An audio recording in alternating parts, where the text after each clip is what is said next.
Second P U C physics mid term examination important ಕ್ವೆಶನ್ಸ್ನ ನೋಡ್ತಾ ಹೋಗೋಣ ಈಗ.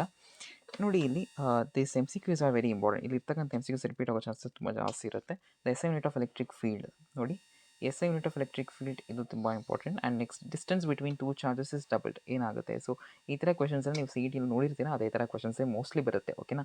ಮತ್ತು ಆ್ಯಂಗಲ್ ಬಿಟ್ವೀನ್, ನಾನು ಹೇಳಿದ್ನಲ್ಲ ಆ್ಯಂಗಲ್ ಬಿಟ್ವೀನ್, ಮತ್ತು ಯಾವಾಗ ಮ್ಯಾಕ್ಸಿಮಮ್ ಇರುತ್ತೆ ಯಾವಾಗ ಮಿನಿಮಮ್ ಇರುತ್ತೆ. ಸೊ ಈ ರೀತಿ ಕ್ವೆಶನ್ಸ್ ನೀವು ಎಕ್ಸ್ಪೆಕ್ಟ್ ಮಾಡ್ಬೋದು. ಅದಾದಮೇಲೆ ಕೆಪಾಸಿಟೆನ್ಸ್ ಬಗ್ಗೆ ಕೇಳಿದ್ದಾರೆ, ಅದಾದಮೇಲೆ ಓಮಿಕ್ ಡಿವೈಸಸ್ ಯಾವುದು, ಮತ್ತು ರೆಸಿಸ್ಟಿವಿಟಿ ಯಾವ್ದ್ರ ಮೇಲೆ ಡಿಪೆಂಡ್ ಆಗುತ್ತೆ, ಅದಾದಮೇಲೆ ಎಲೆಕ್ಟ್ರಿಕ್ ಪವರ್ ಫಾರ್ಮುಲಾ ಕೇಳಿದ್ದಾರೆ. ಆ್ಯಂಡ್ ಅದೇ ರೀತಿ ನಿಮಗೆ ಸೂಪರ್ ಕಂಡಕ್ಟರ್ಸ್ ಮೇಲೆ ಕ್ವೆಶನ್ ಕೇಳಿದ್ದಾರೆ. ಅದೇ ರೀತಿ ನೀವು ಎಲ್ಲ ಕ್ವೆಶನ್ಸ್ ನೀವು ನೋಡ್ಕೊಳ್ಬೋದು. ಓಕೆನಾ. ಅದಾದಮೇಲೆ ಫಿಲ್ ದ ಬ್ಲಾಂಕ್ಸಲ್ಲೂ ಅಷ್ಟೇ ಅದೇ ರೀತಿ ಕ್ವೆಶನ್ಸ್ನ ಕೇಳಿರ್ತಾರೆ, ಈಸಿಯಾಗಿ ಸಾಲ್ವ್ ಮಾಡ್ಬೋದು. ಪಾರ್ಟ್ ಬೈ ಕ್ವೆಶನ್ಸ್ ನೋಡ್ಕೊಳ್ಳಿ. 2 ಮಾರ್ಕ್ ಕ್ವೆಶನ್ಸಲ್ಲಿ ಇಲ್ಲೇ ಜಾಸ್ತಿ ಕ್ವೆಶನ್ಸ್ ರಿಪೀಟ್ ಆಗೋ ಚಾನ್ಸಸ್ ಬರೋದು. ಓಕೆನಾ. Right any 2 properties of electric field lines, ಅದೇ ರೀತಿ ಮ್ಯಾಗ್ನೆಟಿಕ್ ಫೀಲ್ಡ್ ಲೈನ್ಸು ಕೇಳ್ತಾರೆ. ಮತ್ತು state and explain Gauss law in electrostatics, so this is also very very important. ಅದೇ ರೀತಿ distinguish between polar and non polar molecules, ಇದು previous ಒಂದು question ಪೇಪರಲ್ಲಿ ನೋಡಿದ್ವಿ ನಾವು ಇದನ್ನು. ಓಕೆನಾ. ಮತ್ತು resistivity temperature graph very very important. ಟೆಕ್ಸ್ಟ್ಬುಕ್ಕಲ್ಲಿ 3 ಗ್ರಾಫ್ ಇದೆ, ಅದನ್ನು ಕೇಳ್ತಾರೆ. ಓಕೆನಾ. ಎಕ್ಸ್ಪ್ರೆಷನ್ ಫಾರ್ ಲಾರೆನ್ಸ್ ಫೋರ್ಸ್ ತುಂಬ ಇಂಪಾರ್ಟೆಂಟ್, ಎಮ್ ಸಿ ಕ್ಯೂಸಲ್ಲೂ ಕೇಳ್ತಾರೆ ಅದನ್ನು. ಮತ್ತು ಡಿಫೈನ್ ಮ್ಯಾಗ್ನೆಟೈಸೇಷನ್, ಆಮೇಲೆ 2 source of energy loss in transformer, ಮತ್ತು ಅಪ್ಲಿಕೇಶನ್ಸ್ ಆಫ್ ಇನ್ಫ್ರಾಡ್ ರೇಸ್, ಇದು ಇಂಪಾರ್ಟೆಂಟ್ ಆಗುತ್ತೆ. ಮತ್ತು 3 ಮಾರ್ಕ್ ಕ್ವೆಶನ್ ನೋಡ್ಕೊಳ್ಳಿ. Expression for electric field due to uniformly charged plane sheet, infinitely long plane sheet ಅಂತ ಕೇಳ್ತಾರೆ. ಓಕೆನಾ. ಮತ್ತು electric field at a point is negative gradient of potential, ಇದನ್ನು relation between electric potential and electric field ಅಂತಲೂ ಕೇಳ್ತಾರೆ. ಓಕೆನಾ. ಅದನ್ನು ಕೇಳ್ತಾರೆ, ಅದನ್ನು ನೋಡ್ಕೊಳ್ಳಿ. They show that electric field at a point, ಅದಾಯಿತು. Next derive expression for electric current through a conductor in terms of drift velocity, ಇದನ್ನು ಕೇಳೋ ಚಾನ್ಸಸ್ ಇರುತ್ತೆ. ಆಮೇಲೆ using Ampere circuital law obtain an expression for magnetic field, ಇದು important ಆಗುತ್ತೆ. ಮತ್ತು G to V conversion. ಓಕೆನಾ.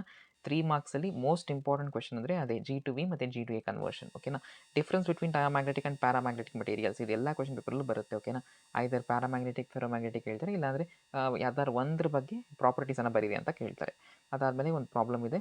Next obtain expression for resonant frequency in a series LCR circuit, this is from your alternating current chapter.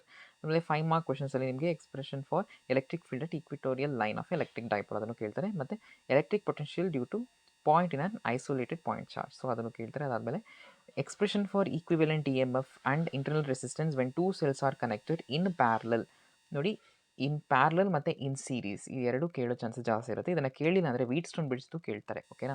ಅದಾದಮೇಲೆ deduce an expression for magnetic force excited by current carrying conductor when placed in uniform magnetic field, so ಅದನ್ನು ಕೇಳ್ಬೋದು.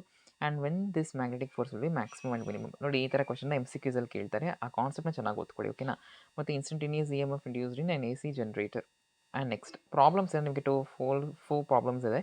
45th question is very very important. ಓಕೆನಾ. ಅದನ್ನು ಕೇಳೋ chances ಜಾಸ್ತಿ ಇರುತ್ತೆ. 45th ಚೆನ್ನಾಗಿ focus ಮಾಡ್ಕೊಳ್ಳಿ, ಬಿಕಾಸ್ ಆ ಚಾಪ್ಟ್ರಲ್ಲಿ ಒಂದೇ ಟೈಪ್ ಆಫ್ ಕ್ವೆಶನ್ನೇ ಬರೋದು. ಓಕೆನಾ. ಈ ಕರೆಂಟ್ ಎಲೆಕ್ಟ್ರಿಸಿಟಿ ಥರ ಬೇರೆ ಮೆನಿ ಟೈಪ್ ಆಫ್ ಪ್ರಾಬ್ಲಮ್ಸ್ ಇಲ್ಲ, ಅಲ್ಲಿ ಒಂದೇ ಟೈಪ್ ಆಫ್ ಪ್ರಾಬ್ಲಮ್ ಇರೋದು. ಸೊ ಅದನ್ನು ನೀವು ಚೆನ್ನಾಗಿ ನೋಡ್ಕೊಳ್ಳಿ. ಅದಾದಮೇಲೆ ಫಸ್ಟ್ ಚಾಪ್ಟರಿಂದ ಒಂದು ಕ್ವೆಶನ್ ಇದೆಯಲ್ಲ 42nd ಕ್ವೆಶನ್, ಸೊ ಅಂಥ ಪ್ರಾಬ್ಲಮ್ಸ್ ನೀವು ಚೆನ್ನಾಗಿ ಫೋಕಸ್ ಮಾಡಿಕೊಂಡ್ರೆ definitely you can solve the problems very well. ಓಕೆನಾ. ಸೊ ಇಲ್ಲಿ ಹೇಳಿರೋ ಕ್ವೆಶನ್ಸ್ ಎಲ್ಲಿ ತುಂಬ ಫೋಕಸ್ ಮಾಡಬೇಕು ಅಂದರೆ ಈ 2 ಮಾರ್ಕ್ಸ್ 3 ಮಾರ್ಕ್ಸ್ ಆ್ಯಂಡ್ 5 ಮಾರ್ಕ್ಸ್ ಮೇಲೆ ನೀವು ಜಾಸ್ತಿ ಫೋಕಸ್ ಮಾಡಿ ಕ್ವೆಶನ್ ಪೇಪರಲ್ಲಿ, ಬಿಕಾಸ್ ಇಲ್ಲಿ ಇರ್ತಕ್ಕಂಥ ಕ್ವೆಶನ್ ಥರನೇ ಮೆನಿ ಆಫ್ ದಿ ಕ್ವೆಶನ್ಸ್ ಬರುತ್ತೆ. ಓಕೆನಾ.